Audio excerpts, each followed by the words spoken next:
Começa agora mais uma edição do Papo com Ela. Eu sou Michele Figueiredo e no programa de hoje você confere uma discussão sobre a névoa mental, um dos sintomas de quem está entrando na menopausa, que é um esquecimento que aparece no dia a dia da vida das mulheres que passam por essa transição hormonal.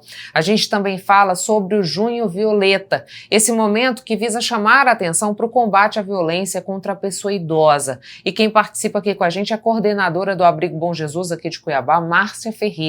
Nas reportagens você confere as ações que estão sendo feitas pela Superintendência Regional do Trabalho aqui em Mato Grosso para o combate ao trabalho infantil, que teve a sua data nacional comemorada no dia 12 de junho. A gente também fala sobre a coquetelaria brasileira, que tem ganhado bastante expressão internacionalmente, principalmente pela utilização de ingredientes do Cerrado, da Amazônia e de outros biomas aqui do nosso país. E para fechar essa discussão, a gente traz a importância de adicionar nos exames de rotina o ultrassom da tireoide, que ajuda a detectar nódulos que podem ser benignos ou malignos. Então você já sabe, pega o teu café, se acomode onde quer que você esteja para acompanhar mais uma edição do Papo. Vamos lá? Esquecimentos frequentes, dificuldade de concentração, sensação de cansaço mental e a impressão de que o cérebro não funciona mais como antes. Se você se identificou com algum desses sinais, atenção! Eles podem estar relacionados à menopausa. A névoa mental afeta milhares de mulheres e pode interferir na vida profissional, nos relacionamentos e na confiança em si mesma. Mas afinal, por que isso acontece e quando é hora de procurar ajuda? Quem esclarece essas e outras questões é a ginecologista Bruna Guetti, especialista em saúde feminina após os 40 anos. Doutora Bruna, muito obrigada por aceitar o nosso convite para nos ajudar a entender um pouquinho mais dessas mudanças que acontecem com a mulher a partir do momento que ela passa por essa transição hormonal, né? E eu queria começar falando sobre a névoa mental, porque eu tenho recebido diversos relatos nesse sentido. É uma característica de quem está entrando na menopausa sofrer com essa dificuldade de memória, de concentração? Pode falar um pouquinho disso pra gente?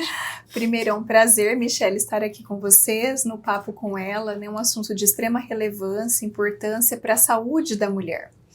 E realmente a névoa mental é um dos primeiros sinais e sintomas que causam um desconforto. Por quê? Aquela mulher que estava habituada, né, com aquela memória, vou ali pegar um copo de água, de repente ela chega na geladeira e o que eu vim pegar aqui? É como se tivesse uma desconexão ali. E realmente é um dos sinais e sintomas atribuídos a essa fase, né? Que é a perda de foco, o esquecimento, esquecimento de nomes, coisas que eram corriqueiras ali da rotina dela passam a desaparecer ali da memória. Até em uma entrevista recente com a Kátia, ela falou, não é uma névoa, é uma nuvem inteira. Foi mais ou menos isso, né? E que realmente, a depender, né, da profissão dessa mulher e tudo mais, ela vai sentir o impacto de uma maneira muito precoce, né? Eu era habituada a ler X páginas, que estranho, não estou conseguindo me concentrar, estou perdendo o foco, então impacta muito na qualidade de vida dela. E por que isso acontece, né, nessa fase? Aqui a gente já está falando da perimenopausa ou a gente está falando da menopausa em si? Da perimenopausa, né? Que existem aí 70 sinais e sintomas descritos. Eles iniciam por volta dos 38 a 40 anos de idade, que é o início da mudança hormonal. Eu costumo dizer que é como se fosse um muro que a gente colocou um pezinho em cima. E ali começam esses sintomas sutis, né? A memória, o foco, a irritabilidade, a qualidade insatisfatória do sono. É aquela mulher que fala, nossa, eu não estou conseguindo aprofundar, eu não estou conseguindo descansar, né, no sono. Então são sintomas muito subjetivos, que muitas vezes são minimizados. É como se fosse assim, é só da minha rotina, acho que eu estou cansada, e a gente não olha para o porquê. E realmente tem um porquê nessa fase, né? E pensando em disseminar essa informação que muitas vezes não chega à mulherada, a doutora Bruna fez esse livro aqui, que chama Quarenteio, guia médico que toda mulher 40 a mais merecia ter. Doutora, o que motivou a construção dessa obra, né? Foi justamente lidar com essa falta de conhecimento do que acontece com a gente mesmo, né? Para que as mulheres tenham ali um suporte ou saibam procurar esse suporte de uma melhor maneira? Exato, Michele. A minha intenção com o livro foi realmente levar uma informação para que essas mulheres tenham aonde procurar ajuda, aonde se apoiar, né? Porque a menopausa, ela existe desde sempre, só que o entendimento sobre ela mudou muito. Hoje nós entendemos que é um processo de mudança que impacta na qualidade de vida da mulher. E hoje estaremos vivendo mais, né? Os estudos mostram uma expectativa de vida altíssima para a mulher. Entretanto, os mesmos estudos mostram que o que nós fazemos dos 40 aos 60 impacta os próximos 40. Então, olha a importância, né, de saber o que tem que ser feito, desde a atividade física, né, a qualidade da dieta, as suplementações e a modulação hormonal adequada. E nesse contexto todo, né, de vida que eu vivencio diariamente no consultório, e é um assunto que eu sou apaixonada, também estou nessa fase, né? Então procuro muito tudo que tem de inovador e que tem de relevância sobre o assunto. Exatamente há um ano atrás, estávamos numa palestra, né, no Ministério Público, inclusive, sobre saúde da mulher. E era sobre menopausa. E aí haviam ali várias pacientes minhas contando a diferença, né, do quanto que impactou na melhora da qualidade de vida com o tratamento. E uma das pessoas que estava no evento falou assim: doutora, e como é na saúde pública? E ali me deu um desconforto, assim, porque nós entendemos que a menopausa, passando pelo entendimento atual de tratamento e modulação, essa informação ela não chega igual para todo mundo.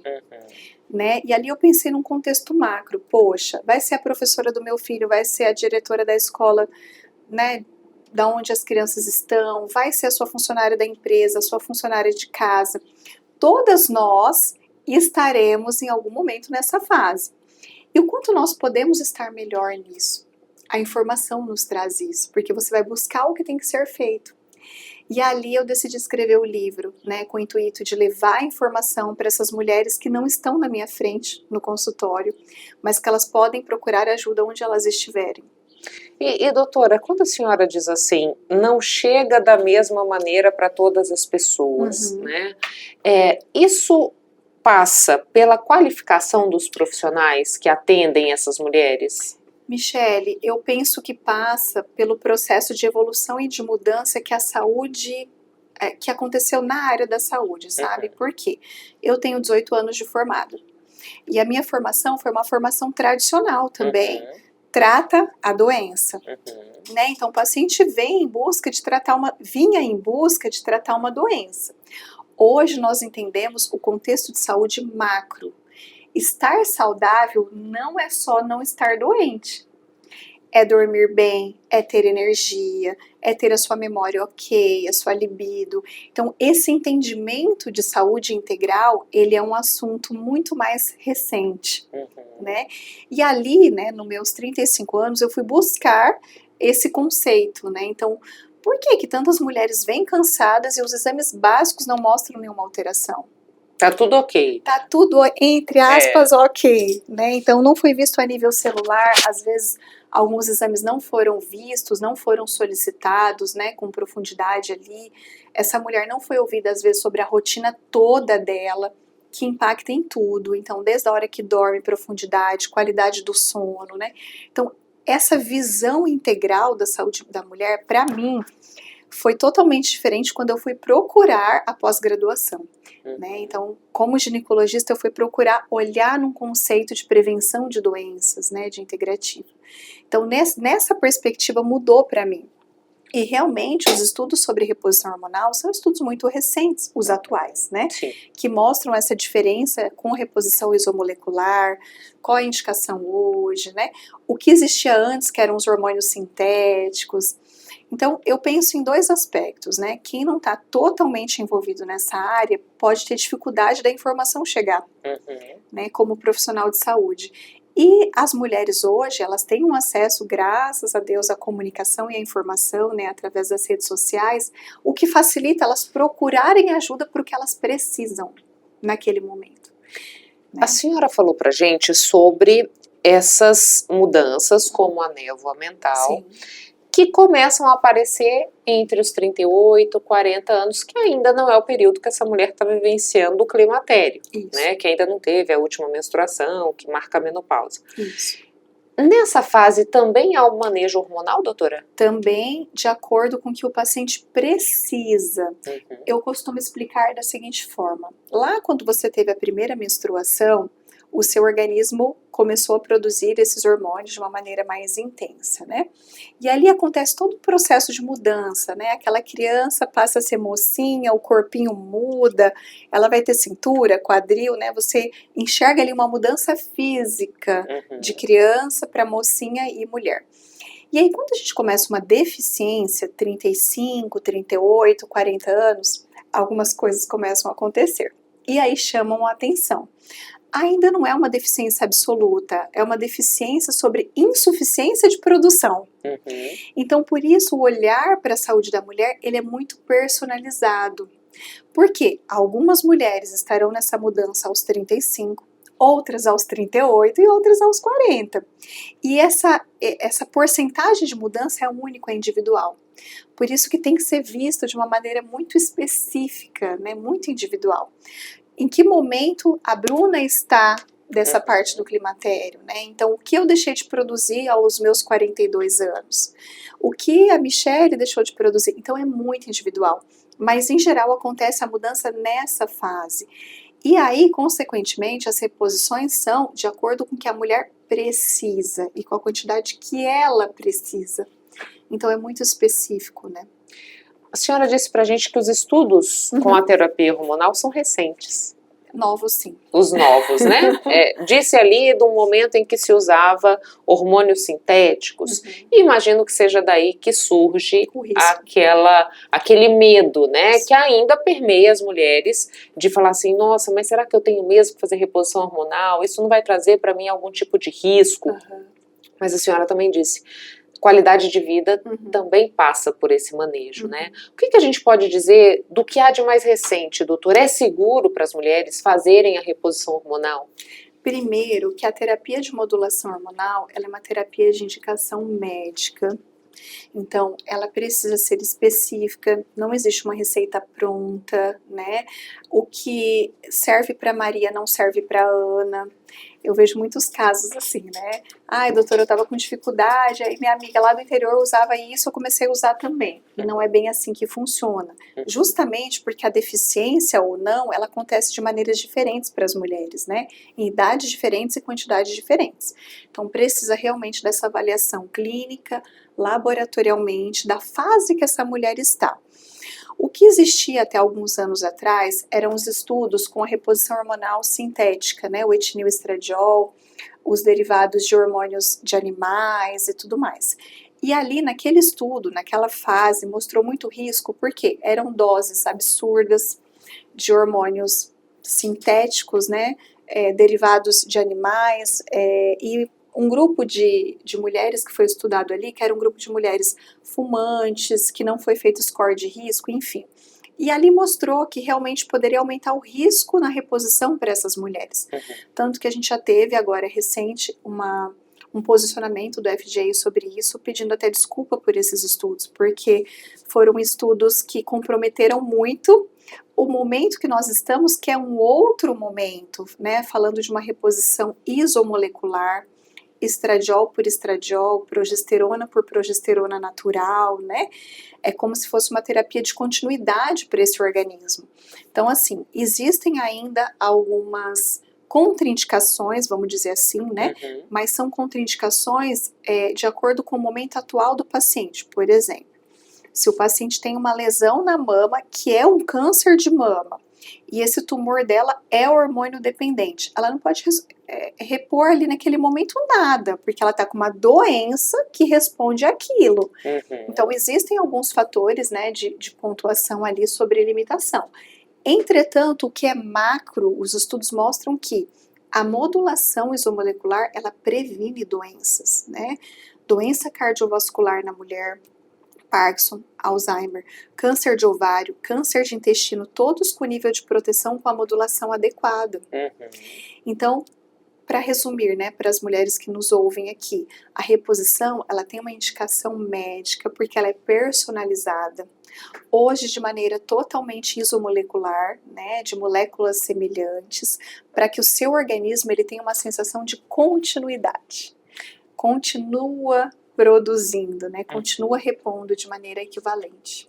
Doutora, vou fazer esse questionamento. Sim. Porque ouvi de profissionais da acupuntura, sim, por exemplo, a seguinte fala: olha, se o seu corpo deixou de produzir esse hormônio, é porque você está entrando numa nova fase, que seu corpo vai exigir um outro tipo de manejo, numa fala contrária à reposição hormonal. Né? O que a senhora teria a dizer a respeito disso? Né? A gente não deveria, de alguma maneira, respeitar essa mudança de fase? Ou isso, a gente precisa olhar mais para a qualidade de vida do que para o resto? Então, Michele, são entendimentos diferentes. Né? Antigamente, se dizia assim, se a mulher não tem sintomas, não repõe. Inclusive, o sintoma que era muito marcado era o fogacho, que é a onda de calor. Olha o entendimento atual. Só 30% das mulheres têm fogacho, 70% não tem e estão numa deficiência hormonal.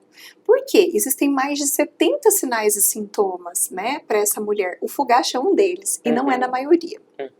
Mas, enfim, como ele marca, quando ele acontece, é aquilo assim, uau, tô na menopausa, né, tô com calor. É o mais característico, digamos, né? É o mais característico, ele incomoda muito, né, ele traz sudorese, o paciente fica com o rosto vermelho, que é o rubor facial, enfim. Então, ele é um sintoma que marca bastante quando ele acontece, mas não acontece na maioria. Entretanto, o que era o hábito? Se você não sente, para que repor? Hoje o entendimento é outro, inclusive o entendimento é que a reposição, ela passa para o seu organismo um sinal de que continua em equilíbrio. Isso reduz o estresse oxidativo da célula, que é um gatilho para um monte de doença. Então, assim como todo o contexto de saúde, a medicina da mulher evoluiu, a medicina ginecológica, a saúde da mulher evoluiu. Então, o entendimento atual é a modulação, ela puxa o freio de mão de uma série de doenças, inclusive o envelhecimento na célula. Então, como isso é macro e importante.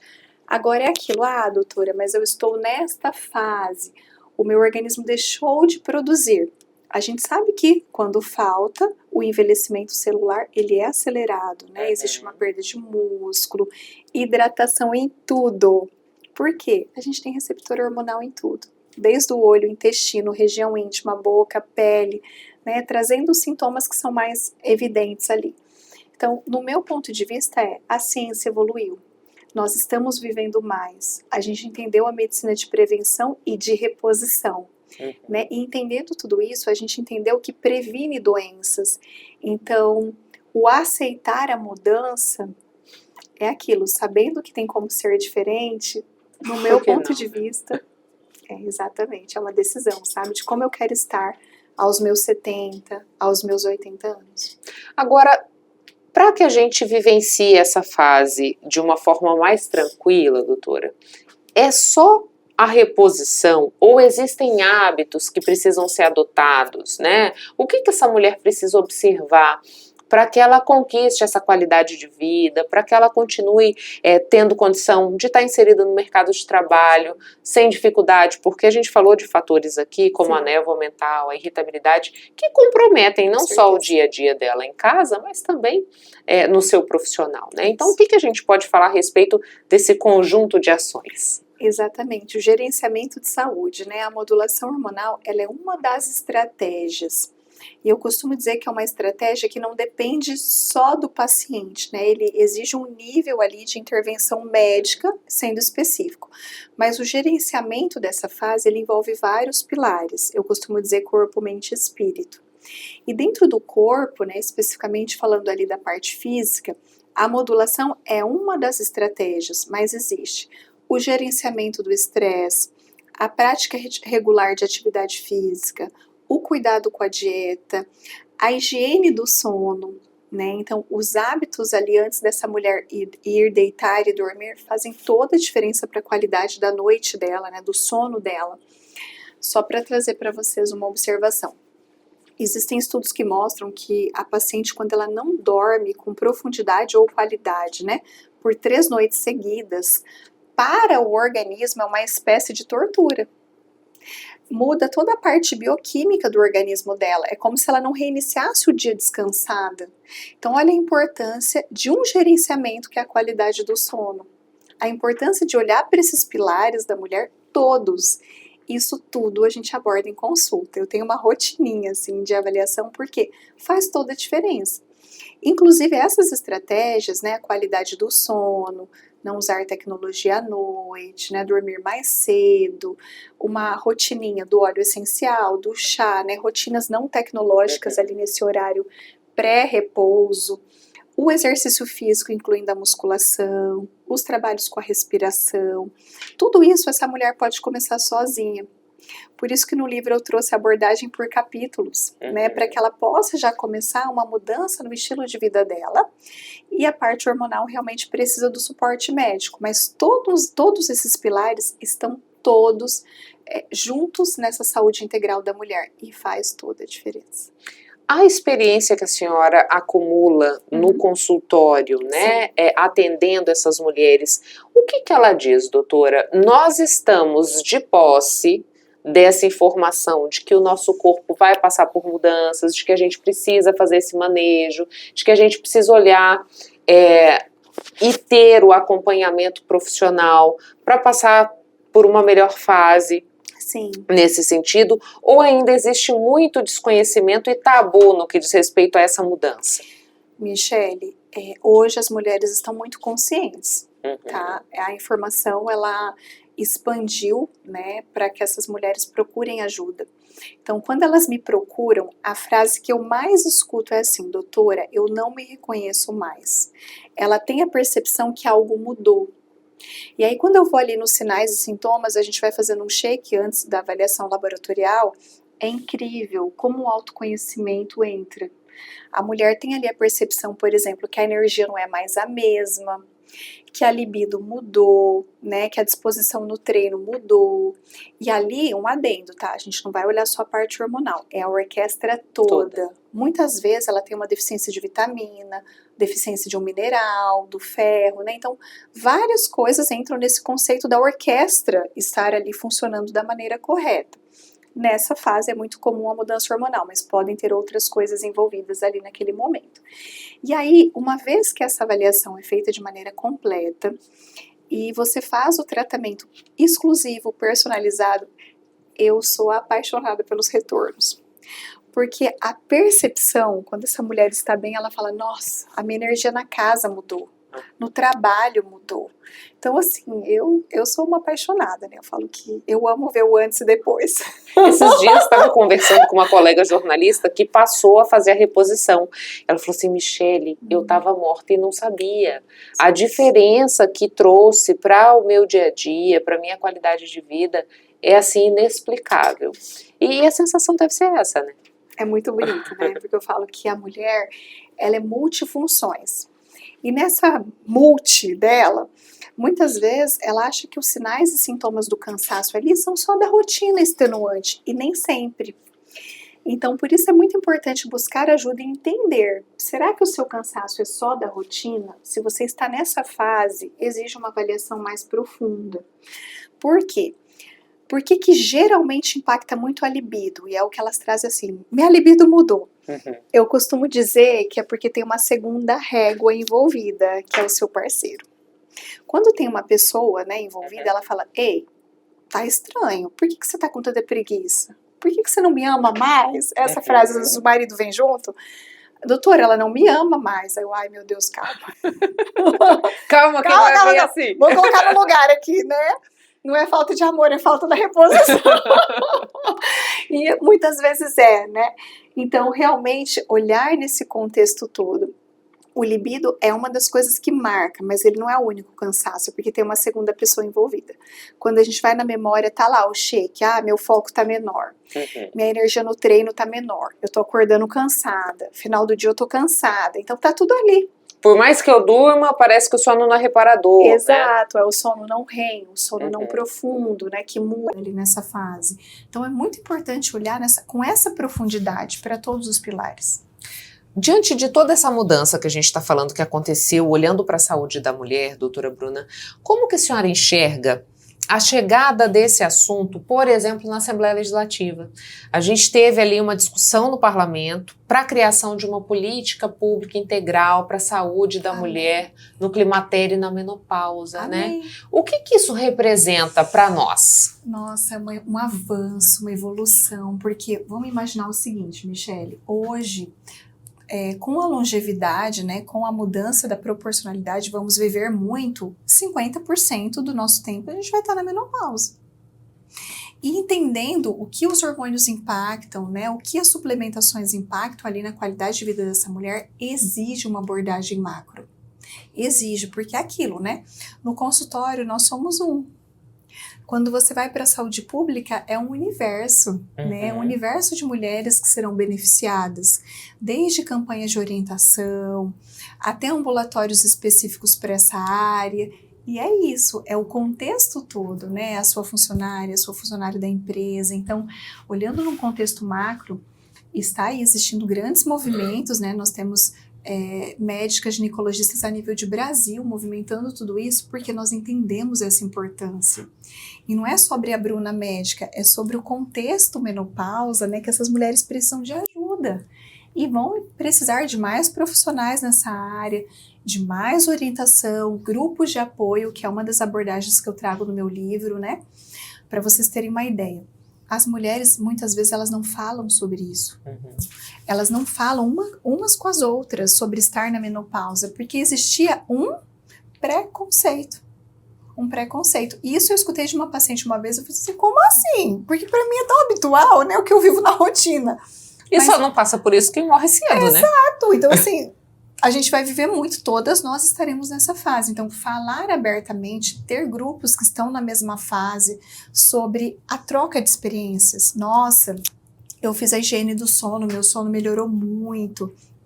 A atividade física tal, melhorou muito. Então, essa troca, né, esses grupos são incríveis. Assim, a gente tem isso na rotina do consultório, é maravilhoso. Doutora Bruna, muitíssimo obrigada pelas informações, parabéns pelo trabalho, pela disseminação dos conhecimentos que a senhora tem feito através do livro e deixo o espaço aberto caso queira trazer mais algum esclarecimento e contar onde a gente encontra, né? Eu já ganhei o meu, mas quem está assistindo quer saber. É isso aí. Eu agradeço muito, né, pela oportunidade, né, de trazer um assunto de extrema relevância para nós mulheres, né? Afinal, queremos estar cada vez melhores. Eu falo que os 40 anos é aquela fase assim, você já tem a maturidade, os filhos já estão numa outra fase, o casamento já está numa fase mais madura, a profissão também, né? Então é aquela fase de vamos olhar para o seu interior, o que você precisa para desfrutar daqui para frente, né, de qualidade de vida e saúde. Então, para mim é uma fase que marca bastante, né, o meu cuidado em consultório. Com relação ao livro, eu tenho no Instagram, né, eu tenho também ele como presente, e-book, né, para as mulheres que quiserem adquirir, é um presente digital. E estou à disposição no meu Instagram também para as dúvidas específicas, né? Eu gosto muito de servir nessa fase, porque eu sei o impacto que traz uma mulher transformada, né? Muito obrigada, doutora Bruna.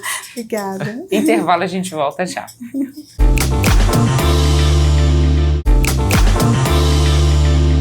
Eles acumularam histórias, ajudaram a construir famílias, trabalharam uma vida inteira e merecem envelhecer com dignidade, respeito e cuidado. Mas a realidade nem sempre é essa. O Junho Violeta chama a atenção para um problema que muitas vezes permanece escondido: a violência contra a pessoa idosa, seja por meio do abandono, da negligência, da violência psicológica ou da exploração financeira. Milhares de idosos ainda têm seus direitos violados diariamente. Para ampliar essa reflexão e entender como a sociedade pode ajudar a combater esse problema, eu recebo hoje Márcia Ferreira, que é coordenadora do Abrigo Bom Jesus, referência no acolhimento e cuidado à pessoa idosa em Cuiabá. Márcia, muito obrigada por aceitar o nosso convite, para a gente falar um pouco mais nesse momento que a gente vive a campanha Junho Violeta, que fala do combate à violência contra a pessoa idosa. Do que você tem de experiência tratando diariamente com esses idosos que estão no Abrigo Bom Jesus, né? Quais são as histórias das pessoas que chegam até esse local em busca de acolhimento, de abrigo, de tratamento? Primeiro, conviver com idoso é um grande aprendizado, né? Eu sou idosa, eu aprendo comigo mesmo, mas aprender com outro é mais ainda, é mais gratificante. Os idosos que estão acolhidos no Abrigo Bom Jesus, eles vêm de diferentes formas, né? Frutos da violência não só familiar, mas a violência financeira e a violência também a violência política, eu diria assim, a política em todos os setores, não só municipal, estadual, federal, a própria legislação, apesar de ter um estatuto, o idoso sofre com a falta de atenção do poder público, né? Para você ter uma ideia, não só o Abrigo Bom Jesus, mas qualquer entidade no Brasil, ela é proibida de receber recursos na área da saúde. Embora faça às vezes do atendimento médico. Claro, quantos idosos estão no abrigo que foram abandonados em hospital, saem desse hospital a pedido da justiça, o abrigo acolhe, mesmo sendo uma entidade privada de caráter filantrópico, ele acolhe e chega ali e ele continua sendo acamado. Ou aqueles que estão já centenários que também estão ocupando um leito. Enquanto no hospital particular, esse idoso, o hospital é remunerado pelo SUS, por aquele leito que ele utiliza, o SUS dentro do abrigo não remunera o leito que ele está utilizando. Então, a gente recebe recursos públicos, através de editais, através de emendas, para comprar carro, para ajudar no custeio do administrativo, da cozinheira, da equipe de limpeza, mas não podemos usar recursos para comprar o medicamento, para ajudar no salário da médica, da enfermeira ou da técnica de enfermagem. Então há uma incoerência, graças a Deus esse ano a gente conseguiu sensibilizar o Tribunal de Contas através do Guilherme Maluf, que abraçou a causa, fez uma mesa técnica, chamou para si a Secretaria de Estado de Saúde, a própria PGE, e ali fez um documento. Nessa semana que passou, nós conseguimos que uma emenda chegasse até a Secretaria de Saúde, mas nessa sexta-feira última, recebemos uma correspondência da Secretaria de Saúde de Estado, dizendo que nós tínhamos que levar um documento que comprove que somos uma entidade de saúde. Então é uma questão que a gente vai levantar essa semana, talvez essa técnica não tenha conhecimento de que a Secretaria de Saúde foi envolvida nesse processo da mesa do tribunal, da qual ela é obrigada agora a cumprir, né? Então a expectativa nossa é que ele acolha, sim. São nada mais do que 150 mil, muito mais barato que fazer shows, né? E será muito útil para a compra de fralda, muito útil para a compra de oxigênio e de outros medicamentos. Hoje, se a gente pensar no que o abrigo precisa desembolsar de recursos para garantir o atendimento médico a esses idosos, a gente está falando de um universo de quanto? Eu não vou falar só médico, né? Eu vou falar de uma forma geral, o nosso custeio é de R$ 5.200 por mês. Para você ter uma ideia... Por idoso. Por idoso, R$ 5.200. O nosso orçamento ano chega a casa de 6 milhões e hoje supera alguns municípios, inclusive, com esse orçamento, né? E para ajudar nesse custeio, a Prefeitura de Cuiabá, como ela não tem uma casa de acolhimento público, ela faz um convênio com o abrigo. Esse convênio é o 5º ano dele. Ela nos remunera com R$ 1.300 por idoso, ou seja, não fecha a conta, muito além do que a gente precisa. São quantos idosos hoje? 100, exatamente 100 idosos hoje. Essa diferença é a sociedade que custeia o Abrigo Bom Jesus e são através de projetos, né, que a gente, junto a entidades privadas, a organizações, a entidades bancárias, né, que tem projetos para causa social. E me diz uma coisa, Márcia, a gente sabe que a população está envelhecendo. Você acabou de falar para a gente, Cuiabá não tem nenhuma instituição de longa permanência para pessoa idosa e faz um convênio com o abrigo a fim de garantir algum tipo de atendimento a essas pessoas. A gente pode enxergar como uma violência também não se pensar numa política pública que garanta o suporte mínimo para essa pessoa idosa quando ela vive situações como você colocou para a gente, de violência na família, de violência psicológica, de violência financeira? É uma violência do poder público. E eu vou dizer para você, há mais de 5 anos, muito mais de 5 anos, a Prefeitura de Cuiabá tem um recurso garantido para construir uma ILPI. Se não me engano, já é quase uma década esse dinheiro parado para a construção de uma ILPI. O governo passado, a gestão passada do município fez um projeto, a MM fez um projeto para Cuiabá. O prefeito atual não gostou do projeto, fez um novo projeto e há uma promessa de que daqui 2 anos essa obra estará pronta. Então hoje, Cuiabá, a Prefeitura de Cuiabá tem um cadastro de 88 idosos aguardando por um acolhimento. Daqui 2 anos, quantos terão falecidos ou quanto essa fila já não terá crescido, né? Então há uma violência sim. E eu diria uma outra violência, Michele. Em 2023, quando a gente, como voluntário, assumimos lá a diretoria do Abrigo Bom Jesus, nós fomos até algumas empresas privadas pedir para que, junto com seus funcionários, destinasse o imposto de renda para a causa do idoso. E esse imposto de renda, ele não pode ser destinado assim ao Abrigo Bom Jesus, ou no caso de uma criança, a uma entidade que acolhe criança. Ela tem que ser destinada a um fundo. Então nós fomos, me permita citar aqui, 2 empresas privadas, que é a Bom Futuro e a Energisa.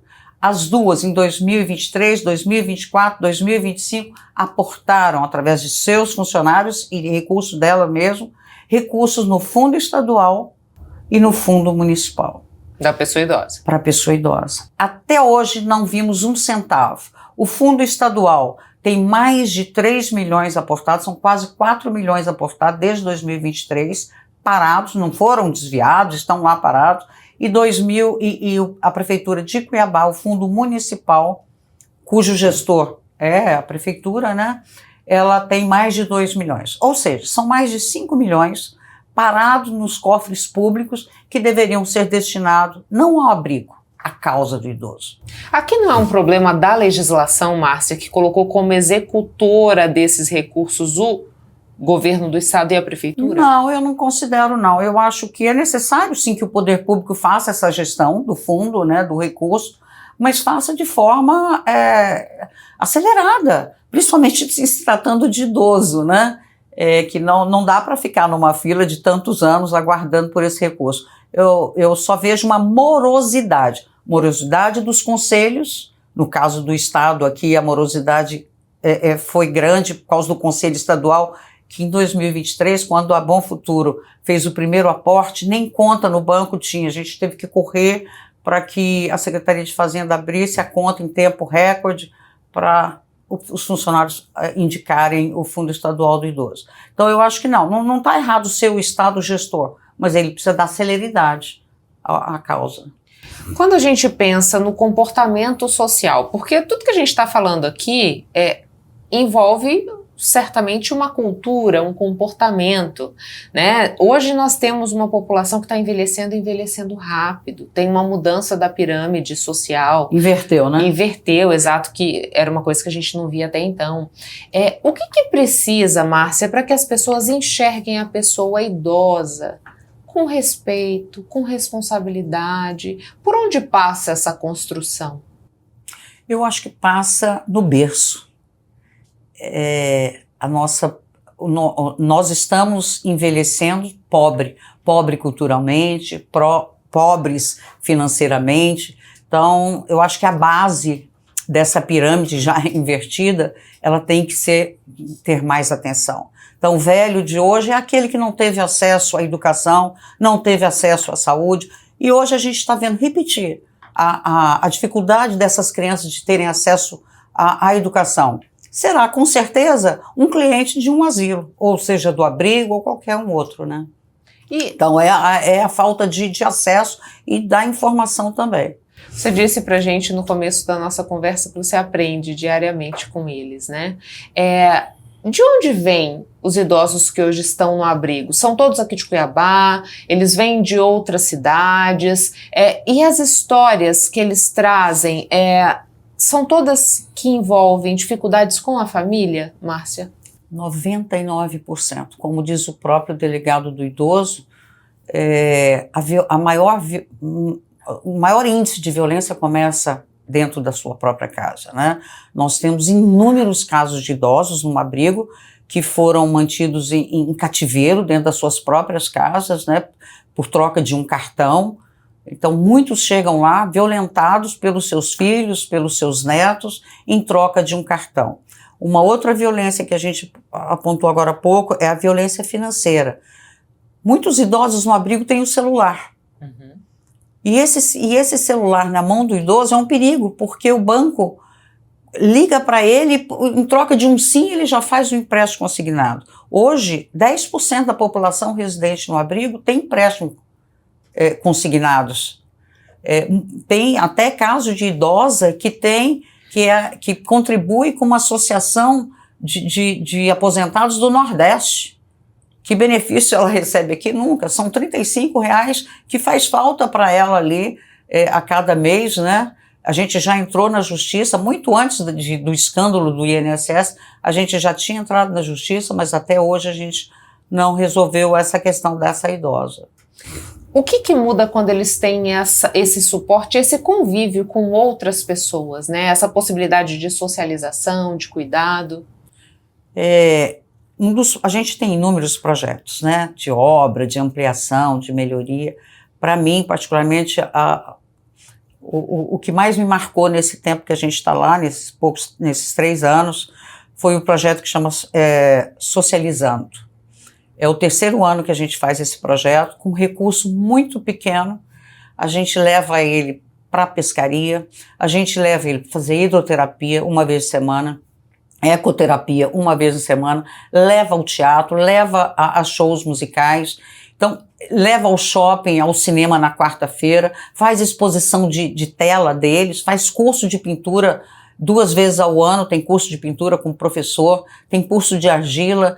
Então, essa oportunidade de levar ele para fora dos muros do abrigo, onde ele convive, onde ele é respeitado, onde ele pode, com o dinheirinho dele, chegar numa boutique, no shopping, sabe? E comprar uma camiseta ou comprar qualquer produto ali, ir no supermercado.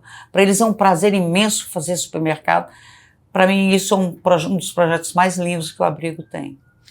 Para a gente encerrar, Márcia, eu queria que você deixasse uma mensagem para quem está nos acompanhando, aproveitando esse momento que a gente está falando com mais ênfase do combate à violência contra a pessoa idosa, do que é papel de cada um de nós nesse processo, né?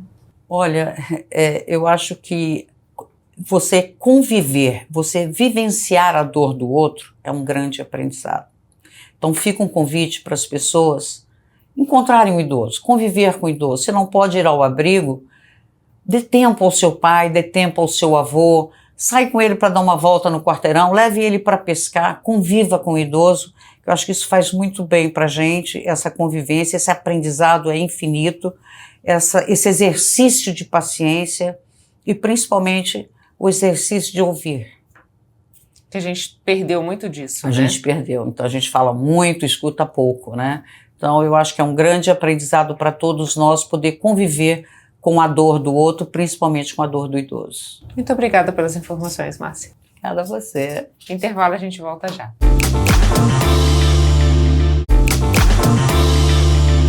Sabe todo esse conteúdo que vai ao ar aqui no Papo com Ela? Ele fica disponível também no nosso canal no YouTube para você ver e rever quantas vezes quiser e para compartilhar com outras pessoas, para que as informações que a gente traz aqui no Papo cheguem cada vez mais longe.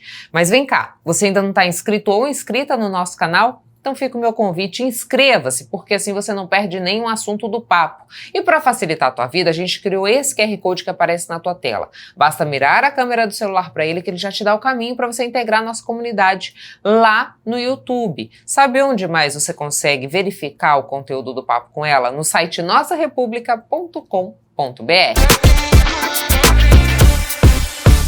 Nesse mês de junho, a Superintendência Regional do Trabalho e Emprego de Mato Grosso está realizando diversas operações e atividades alusivas ao Dia Mundial contra o Trabalho Infantil, celebrado no 12 de junho. A infância deveria ser um período de aprendizado, proteção e desenvolvimento, mas a realidade de muitas crianças brasileiras ainda é marcada pelo trabalho precoce. Segundo dados do IBGE, mais de 1,6 milhão de crianças e adolescentes entre 5 e 17 anos estão em situação de trabalho infantil no país. Neste mês, aqui no estado, uma operação de combate ao trabalho infantil identificou 34 crianças e adolescentes em situação irregular de trabalho. Destes, 13 foram afastados das atividades e outros 21 tiveram suas funções alteradas para ocupações compatíveis com a idade permitida pela legislação. No Mato Grosso, tem uma estimativa de que existe em torno de 40 mil crianças e adolescentes em trabalho irregular no Mato Grosso. Estima-se que quase a metade disso está na região metropolitana aqui, Cuiabá e Várzea Grande, entendeu? Por isso a importância de você fazer fiscalizações, esse operativo. Nesse operativo, só a gente encontrou 34 situações de trabalho irregular, entendeu? Aí uma parte foi trocada de função e outra parte foi afastada mesmo do seu posto de trabalho porque não tinha como fazer a adequação.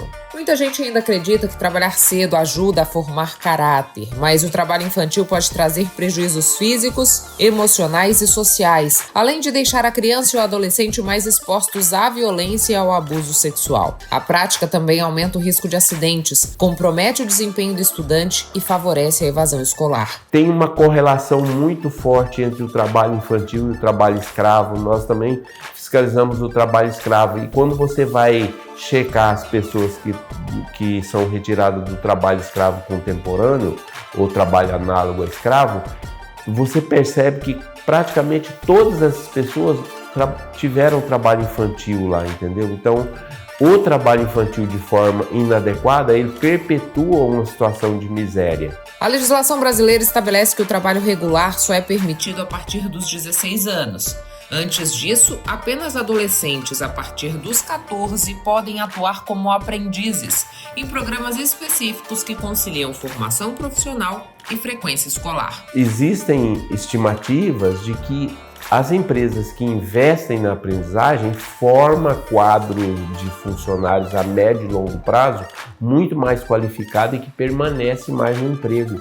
Por quê? Porque você pega um adolescente que você pode ali moldar, ensiná-lo e colocar para ele as regras da sua própria empresa e ele permanecer por mais tempo dentro da empresa. Então, acho que a principal vantagem é essa. Combater o trabalho infantil é garantir que crianças tenham acesso à educação, ao lazer e ao desenvolvimento saudável. Em razão disso, foi criado o Dia Mundial e Nacional de Combate ao Trabalho Infantil, celebrado em 12 de junho. A responsabilidade pela proteção da infância é de toda a sociedade. Casos de exploração podem ser denunciados pelo portal iptrabalhoinfantil.trabalho.gov.br. É importante que haja uma conscientização da sociedade de que o trabalho infantil de forma ilegal, ele é prejudicial ao menor, é prejudicial à sociedade, você perpetua situações de miséria, situação de falta de qualificação.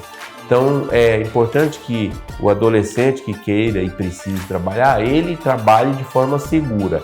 E uma das principais formas de trabalhar de forma segura é nos programas de aprendizagem. Você sabia que muitas pessoas convivem com nódulos na tireoide sem apresentar nenhum sintoma? E que um exame simples, rápido e indolor pode ser fundamental para identificar precocemente alterações na glândula? O ultrassom de tireoide tem se tornado um importante aliado da medicina preventiva e da saúde da mulher. O câncer de tireoide ocupa a 8ª posição entre os tumores mais frequentes no país, descartando os tumores de pele não melanoma. Dados do Instituto Nacional de Câncer, o INCA, apontam que o Brasil deverá registrar cerca de 16.450 novos casos por ano entre 2026 e 2028. Desse total, mais de 13 mil ocorrerão entre mulheres, que representam quase 80% dos diagnósticos da doença. Lembrando que não dá sintoma, então você só descobre seu exame em exame de rotina. Hoje, a maioria dos médicos de qualquer especialidade, eles solicitam o ultrassom de tireoide, ele entrou na rotina. Então o médico ele vai no ginecologista, ele vai pedir ultrassom de abdômen, ultrassom de mama, ultrassom endovaginal e ultrassom de tireoide. O cardiologista, a mesma coisa. O endócrino é a área dele, lógico, ele vai solicitar ultrassom de tireoide. A ultrassonografia é considerada o principal exame para avaliação do funcionamento da tireoide. O método é rápido, indolor, não usa radiação, tem baixo custo e permite identificar características dos nódulos que ajudam a definir se há necessidade de investigação complementar. Através da imagem, ela nos permite ver não só o tamanho do nódulo, mas a forma, os contornos, a cor do nódulo, se ele tem calcificações, se ele não tem. Então nós utilizamos um sistema de classificação chamado TIRADS. E através desse sistema você consegue ver se esse nódulo tem mais características benignas ou mais características malignas. E nessa tabela nós caracterizamos o nódulo, por exemplo, esse nódulo precisa ser puncionado, precisa ser avaliado. Esse nódulo nós precisamos somente acompanhá-lo anualmente ou semestralmente, nós vamos acompanhar. Então isso reduz a quantidade de punções, de biópsias que nós fazemos, através de uma melhor caracterização desses nódulos. A especialista aponta que 68% das pessoas apresentam nódulos tireoidianos, mas apenas de 5 a 10% desses casos são malignos. O diagnóstico precoce amplia as possibilidades terapêuticas e está associado a melhores resultados no tratamento. Embora não exista recomendação para que toda a população realize ultrassonografia de rotina, médicos reforçam a importância das consultas regulares e da investigação adequada sempre que houver fatores de risco, histórico familiar ou alterações identificadas durante a avaliação clínica. Quando descoberto precocemente, o câncer de tireoide apresenta elevada taxa de cura. Não existe prevenção para o câncer de tireoide, para os nódulos tireoidianos, não. Já para quem tem uma doença que é muito comum, que é o hipotireoidismo causado pela tireoidite de Hashimoto, que é uma doença autoimune, então que o organismo produz anticorpos que vão atacar as células tireoidianas, aí sim existem vários estudos, inclusive novos, falando sobre reposição de outras substâncias, alimentação, e isso aí existe esses estudos, mas isso não para os nódulos, nem para o nódulo nem para o câncer, né? Lembrando que a maioria dos cânceres tireoidianos é o câncer papilífero, então as metástases eles dão normalmente local, então através de linfonodos, então o ultrassom ele vai servir também para fazer o rastreamento do cervical todo, né, detectando nódulos suspeitos, e depois que a pessoa tirar a glândula tireoide, depois que ela faz a cirurgia, ela tem que fazer o rastreamento anual, pelo menos, para detectar as metástases. Durante muito tempo, quando se falava em drink brasileiro, o mundo pensava apenas na caipirinha. Hoje, a história é diferente. Ingredientes do Cerrado, da Amazônia e de outras regiões do país estão transformando a coquetelaria brasileira em uma referência internacional. A coquetelaria brasileira atravessa uma fase de reinvenção. Se antes os cardápios eram dominados por receitas clássicas internacionais, hoje o foco está na valorização dos ingredientes nacionais e na construção de uma identidade própria.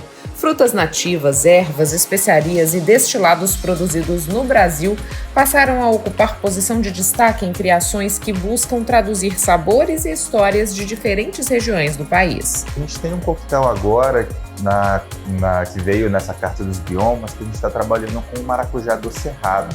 Ele é diferente do maracujá nacional, ele é mais azedo, mais seco, traz essa sensação de adstringência na boca. E a gente está trabalhando ele num coquetel chamado Cerrado, que é justamente do bioma que é tão comum aqui na nossa região. Como que eu vou homenagear esse bioma através de coquetéis? Quais são os ingredientes que estão presentes nesse contexto? Quais são as experiências que eu quero levar para o copo? Porque só misturar uma variedade de bebidas, isso é fácil. Difícil mesmo é se perguntar por que esses ingredientes estão juntos. Qual que é o objetivo final? Quais são os sabores, texturas, aromas e cores que eu quero chegar no resultado final? A transformação não está apenas nos ingredientes. O bartender passou a assumir um papel semelhante à de um chefe de cozinha. A experiência deixou de estar centrada apenas no consumo de álcool e passou a envolver aroma, apresentação, textura e conexão com o cliente. Pensando nessa mudança, a Malibu passou a trabalhar com a carta de coquetéis chamada Biomas. A gente tem um que é muito interessante, que é o Caatinga. O Caatinga, que remete ao bioma árido brasileiro, que é como se fosse um deserto, ele é com ingredientes bem secos e bem potentes, assim, até na gradação alcoólica, e ele vai com um biscoito integral que, quando você morde, ele puxa toda a umidade da sua boca e traz essa sensação de secura que um gole no coquetel vai aliviar. E toda essa experiência está presente em toda a nossa carta. Os números mostram a força desse segmento. Dados do mercado de alimentação fora do lar indicam que os coquetéis movimentaram cerca de 2,3 bilhões de reais no Brasil nos últimos 12 meses. E ao que tudo indica, o futuro da coquetelaria brasileira será cada vez mais autoral, sustentável e conectado aos sabores e características da própria região. Aqui a gente precisa de refrescância. A gente precisa de drinkabilis, que é quando você toma um gole do coquetel, sua boca saliva para tomar o próximo, que só os cítricos fazem. Então a gente tem toda uma gama de bebidas que são muito refrescantes, feitas para um clima de calor, para poder ser consumido como uma alternativa da cerveja também. Mas é bacana pontuar de que não só de coquetéis alcoólicos vive a coquetelaria de luxo, vive a alta coquetelaria. Atualmente a gente tem uma carta e a gente incentiva para que o mercado trabalhe cada vez mais para valorizar o coquetel não alcoólico. E muitas vezes a pessoa não está bebendo por conta de uma gravidez, por conta de algum remédio que está tomando, ou porque é da opção dela não consumir bebida alcoólica, está tudo bem. E é importante para todo profissional de coquetelaria ter na sua carta alternativas para que essa pessoa possa desfrutar também de uma bebida de qualidade. A gente chega ao fim de mais uma edição do Papo com Ela. Eu agradeço a você que ficou conosco até esse momento. Vale lembrar que esse conteúdo também fica disponível no nosso canal no YouTube para você ver e rever e distribuir com outras pessoas para que o nosso conteúdo chegue cada vez mais longe. Mas antes de ir embora, eu quero te fazer um pedido. Siga o Papo com Ela no Instagram, no Facebook, inscreva-se no nosso canal no YouTube e nos ajude a fazer o programa. Me conta aqui o que você gostaria de assistir no Papo. Para isso, você pode mandar mensagem nas nossas redes sociais ou nesse endereço de e-mail que aparece aí na tua tela. Tenha um excelente fim de semana. A gente volta sexta que vem esperando mais uma vez contar com a sua companhia. Um beijo e até lá!